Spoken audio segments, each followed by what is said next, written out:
It finally happened. I bought the cheapest PC I've ever seen in my life. $3. Yes, 3. At that price, I'm pretty sure the seller just wanted it gone before the recycling center charged them a fee. When I cracked it open, I was honestly surprised it wasn't already part of an e-waste sculpture somewhere.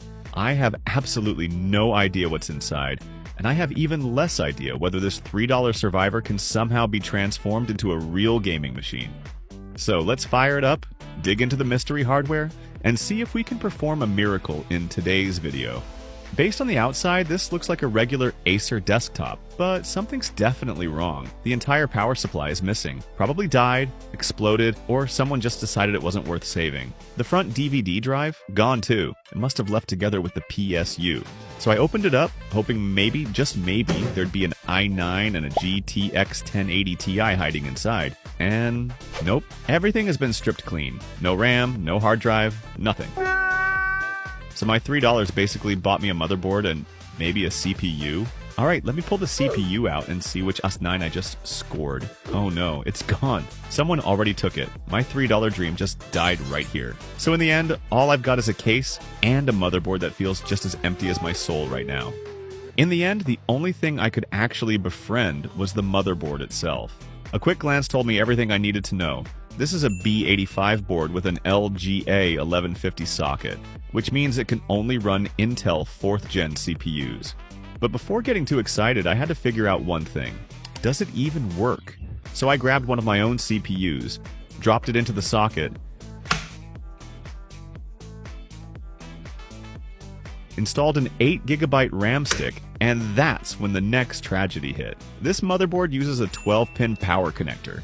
Something no normal power supply in my room, and nowhere probably on the planet, still uses. Every PSU I own only has standard 24-pin connectors. So yeah, I had no choice. I had to buy a 24-pin to 12-pin adapter for $7.20 just to bring this mystery board back to life. And now comes the moment of truth. Time to find out whether this motherboard actually works, or if it's just another piece of e-waste that somehow found its way into my hands. I hit the power button. The CPU fan spins up, which gave me a tiny bit of hope, but the keyboard stayed dark, and there was no display output at all. My first suspicion was the RAM. Maybe the contacts were dirty. So I pulled the stick out, cleaned the pins, swapped it to the other slot, but nope, nothing changed. At this point, I was getting pretty worried that the motherboard itself might be dead. I removed the cooler and touched the CPU to check, and yep, it was warming up normally. So at least the CPU isn't the culprit, which unfortunately means the problem is probably somewhere on the board. And after messing around for way too long, I finally woke it up. Turns out the problem wasn't the RAM, the CPU, or even the motherboard. It was something embarrassingly simple that I completely forgot about. The safety switch. This little switch is designed to detect whether the case is properly closed. If the side panel isn't on, the system literally refuses to boot.